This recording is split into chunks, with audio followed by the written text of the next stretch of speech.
Olha, a gente volta a falar sobre a decisão do presidente Jair Bolsonaro de conceder perdão ao deputado Daniel Silveira ainda nesta quarta-feira, após o julgamento pelo Supremo Tribunal Federal. E a gente continua falando com parlamentares para entender mais como a Câmara dos Deputados está analisando esse cenário. Nos atende agora o deputado do Partido Novo do Rio Grande do Sul, Marcel Van Hatten. Tudo bem, deputado? Mais uma vez, obrigado por estar aqui conosco na programação da Jovem Pan. E eu já pergunto para o senhor, qual que deve ser o posicionamento do Congresso, mais especificamente a Câmara, que o senhor é parlamentar da Câmara, o que os parlamentares devem fazer a partir de agora, analisando essa decisão que deixa muitas lacunas, muitas questões em aberto? Tiago, bom dia Elisângela, bom dia também a Amanda, Zé Maria, satisfação estar no ar com vocês. É interessante observar que essa decisão do presidente Bolsonaro, que é uma decisão política, afinal de contas a concessão de indulto é uma decisão privativa do presidente, uma decisão que ele tem por iniciativa própria, ela foi tomada dentro daquilo que a Constituição lhe permite fazer, aquilo que a própria jurisprudência do STF determina.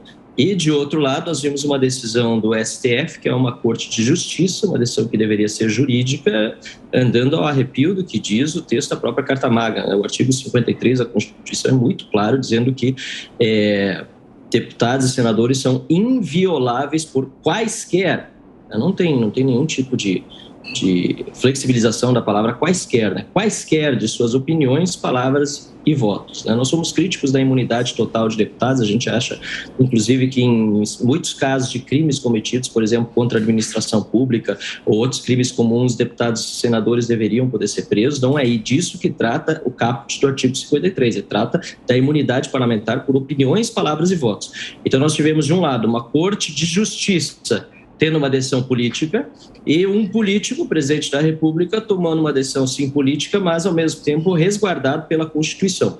Eu entendo que o parlamento deve respeitar essa decisão do presidente, pode questionar por ser uma decisão política, não tenho nenhum problema com isso, inclusive já vejo questionamentos vindo principalmente da oposição do presidente Jair Bolsonaro no parlamento. Democracia tem disso, tem oposição, tem situação, mas é uma prerrogativa do presidente da República, amparado pela Constituição, e não vejo grandes margens para discussão em torno disso. Inclusive, o próprio presidente do Senado, Rodrigo Pacheco, ainda na noite de ontem, fez uma manifestação muito clara, dizendo que cabe sim ao presidente esse tipo de iniciativa. Se for discutida, ela deve ser discutida para o futuro, né? Se alguma alteração precisa ser feita nessa prerrogativa constitucional, mas o presidente tem esse direito. Agora a pergunta de José Maria Trindade. Zé Maria? Pois não, muito bom dia, deputado. Deputado, eu tenho acompanhado esse caso, como outros aí no Congresso Nacional, e entendo que a Câmara deixou a coisa correr muito solta, né? Geralmente a Câmara toma uma decisão, ou expulsa o deputado ou protege as prerrogativas. Eu fiquei com a impressão de que a Câmara deixou a coisa rolar, né?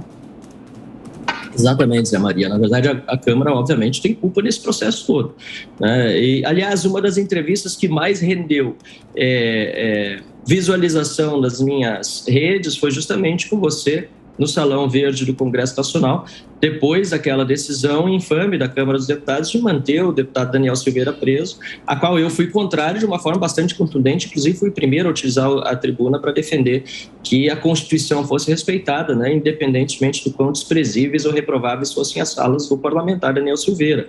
Quem deveria se debruçar sobre o assunto era o Conselho de Ética, que de fato, aliás, depois tomou uma decisão, decidiu pela suspensão de 6 meses, que ainda aguarda a deliberação do plenário da Câmara dos Deputados, e que até o momento não decidiu finalmente se o parlamentar será suspenso pelos 6 meses, conforme recomendação do Conselho de Ética, se terá o mandato cassado ou se será absolvido, porque o plenário da Câmara, segundo interpretações feitas pela própria Secretaria-Geral da Mesa, tem essa soberania para decidir diferentemente daquilo que recomenda o Conselho de Ética. Mas a Câmara, concordo com você, Zé Maria, não tem agido dentro daquilo que se espera de um poder que precisa se mostrar forte num contexto de profunda crise institucional, de desarmonia entre os poderes. Mas são erros de todos os lados, né? Desde um vídeo que, sinceramente, foi extremamente infeliz e reprovável, como eu disse há pouco, até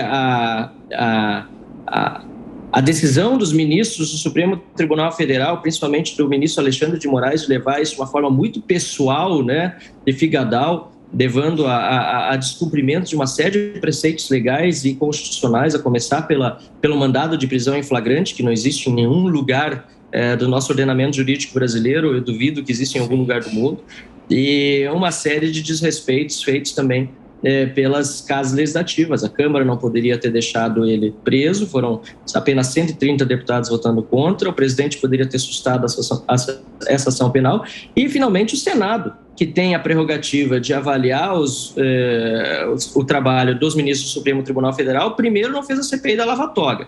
Inclusive, o próprio senador Flávio Bolsonaro, lá na época, foi um dos articuladores para a retirada de assinaturas da CPI da Lava Toga, é bom lembrar disso. E depois nós tivemos uma série de atitudes que poderiam ter sido corrigidas ao longo do curso, com a abertura, por exemplo, de processo de impeachment de ministro supremo, que não foram levados a cabo, apesar do grande apelo popular. Então, é difícil achar quem está certo nessa trajetória toda. Agora, o que precisa ser preservado é a nossa democracia, a nossa Constituição, e não se age a favor delas, rasgando a Constituição nem atacando a democracia. Amanda, a sua pergunta agora para o deputado? Deputado, bom dia.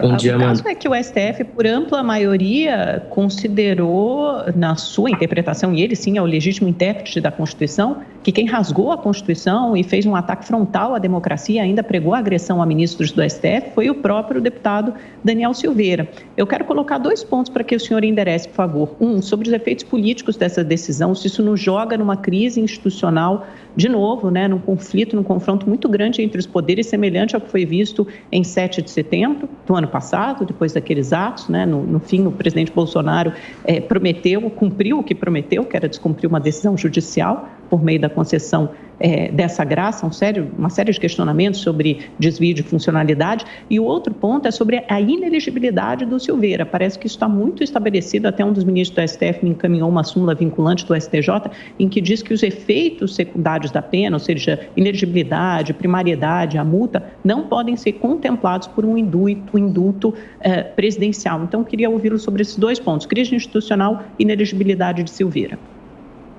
Ótimas perguntas, Amanda. Em primeiro lugar, tem sido exceção no tribunal o voto divergente, o que eu já acho bastante grave, né? O voto para manutenção da prisão do deputado Daniel Silveira, claro, o deputado Cássio Nunes e o deputado André Mendonça, que tiveram votos um pouco divergentes essa última, o Cássio Nunes pela absolvição e o André Mendonça pela condenação, mas com a pena menor, ambos não estavam naquela primeira decisão do Supremo Tribunal Federal de manter Daniel Silveira preso. E aquela decisão foi unânime, o que para mim é absolutamente preocupante, porque a Constituição, eu estou com ela aqui na minha frente, ela é muito clara quando fala no artigo 53 sobre a inviolabilidade de parlamentares, e não obstante, os 11 ministros do Supremo optaram por mantê-lo preso. Completamente ao arrepio da Constituição. Luiz Fux, inclusive, que presidia também, então, o Supremo Tribunal Federal, chegou a dar entrevista num meio de grande circulação nacional, dizendo que a Corte precisava dar uma resposta à sociedade que não está tão atenta às filigranas jurídicas da Constituição, e foram essas as palavras que ele utilizou. Quando um ministro da Suprema Corte trata a Constituição ou trechos dela como filigranas jurídicas, demonstra, na verdade, pouco apreço àquilo que foi decidido pelo Constituinte, seja ele originário ou derivado, ao escrever a Constituição, e estar muito mais atento a implicâncias políticas de suas decisões, o que é péssimo para a democracia. Aliás, isso sim é um ataque à instituição. O próprio Supremo tem todos os dias, com as suas decisões, em larga medida, contribuído para o ataque ao próprio Supremo Tribunal Federal. É o próprio Supremo Tribunal Federal o primeiro a corroer a credibilidade da população no Supremo Tribunal Federal. Isso se vê nas pesquisas, inclusive, de opinião. Se os ministros do Supremo estão tão preocupados com as implicações políticas de suas decisões, deveriam olhar para as pesquisas de satisfação da população ou de credibilidade da população com o Supremo, que demonstram uma baixíssima confiança na instituição. Na verdade, o que a gente vê é que há uma pressão muito grande de certos meios sobre o Supremo Tribunal Federal, principalmente ligados àqueles que sempre tiveram mais acesso à editoria daquilo que a população pode consumir de informação no meio da mídia, por exemplo, como também daqueles que há muitos anos estão no establishment político e burocrático brasileiro e que não suportam ver novas vozes surgindo. E aí o que eu vi acontecendo com Daniel Silveira foi realmente uma espécie de um ato de vingança contra ele. E respondendo, portanto, a segunda pergunta, acho que a primeira está respondida quanto à crise institucional, essa crise já é permanente e, claro, acaba com uma decisão do presidente da República, Jair Bolsonaro, com a intenção de superá-la. Pode ser que seja agravada, concordo com você, é um momento tenso que nós vivemos, mas quanto à questão da inelegibilidade, me parece muito claro que persiste a vontade de vingança contra um parlamentar que representa, e aliás nem representava tanto antes, porque ele era um parlamentar bastante inexpressivo, dado o contexto geral. Ele mesmo tem dito isso em várias entrevistas, em vários momentos, e foi lançado ao estrelato pelo próprio Supremo Tribunal Federal. Me parece mais uma vontade de calar e tornar inelegível um parlamentar que tem discordado de uma série de decisões inconstitucionais do Supremo Tribunal Federal, de forma a amordaçar outros parlamentares. Inclusive, por que não dizer a mim e tantos outros que têm críticas contra o Supremo Tribunal Federal.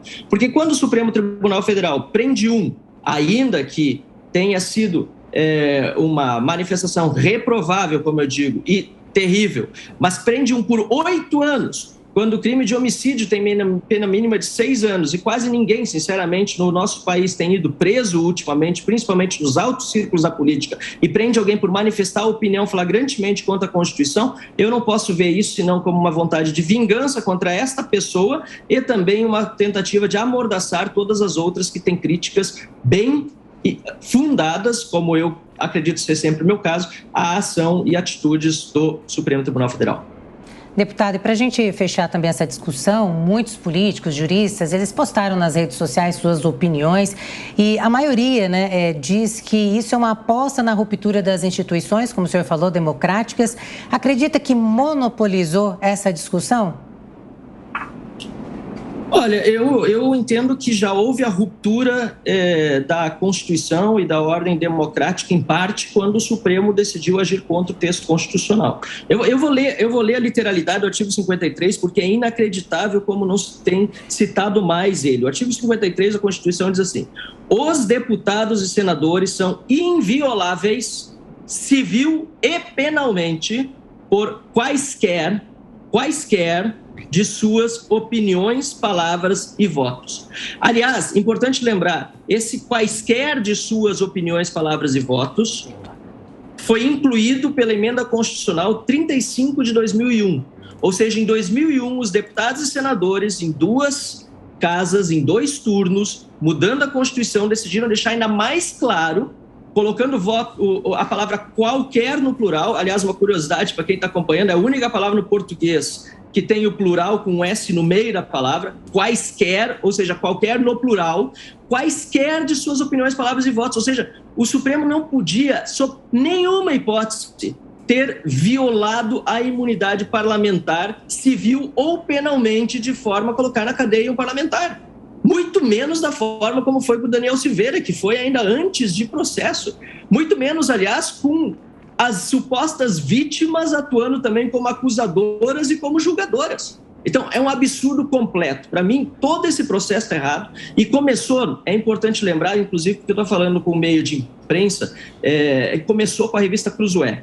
E lá no início com a revista Cruzoé, quando fizeram apurações muito sérias a respeito do ministro Toffoli, houve uma reação da imprensa de uma forma mais ou menos coordenada, não tão forte, mas houve, em defesa da liberdade de imprensa, para que a Cruzoé pudesse fazer a publicação e o Supremo não continuasse a investigar a revista por conta da liberdade de imprensa. Acontece que depois, quando o Supremo Tribunal Federal, talvez de forma estratégica, começou a centrar fogo sobre aqueles parlamentares ou aquelas pessoas que são tidas como inimigas do establishment, inclusive de parte da grande mídia, ninguém mais ou muito poucos se revoltaram e começaram a flexibilizar a defesa dos princípios, como se para defender a democracia pudesse ser atacada a própria democracia ou para defender a Constituição se pudesse atacar a própria Constituição. Sim. Portanto, Elisângela, eu entendo que nós já passamos de um ponto aí de algumas rupturas democráticas e constitucionais, promovidas pelo próprio Supremo Tribunal Federal, mas também não respeitadas por outros poderes. A própria Câmara está em dívida com isso, mas a gente precisa, daqui para frente, ter novas posturas. E eu sempre sou pela serenidade, pela tranquilidade, pela busca do reequilíbrio e harmonia e independência entre os poderes da nossa República. Deputado Marcel Van Hatten, do Novo do Rio Grande do Sul. Obrigado, como sempre, pela atenção, pela gentileza e bom fim de semana. Um abraço. Eu agradeço, igualmente. Bom fim de semana, bom trabalho a todos.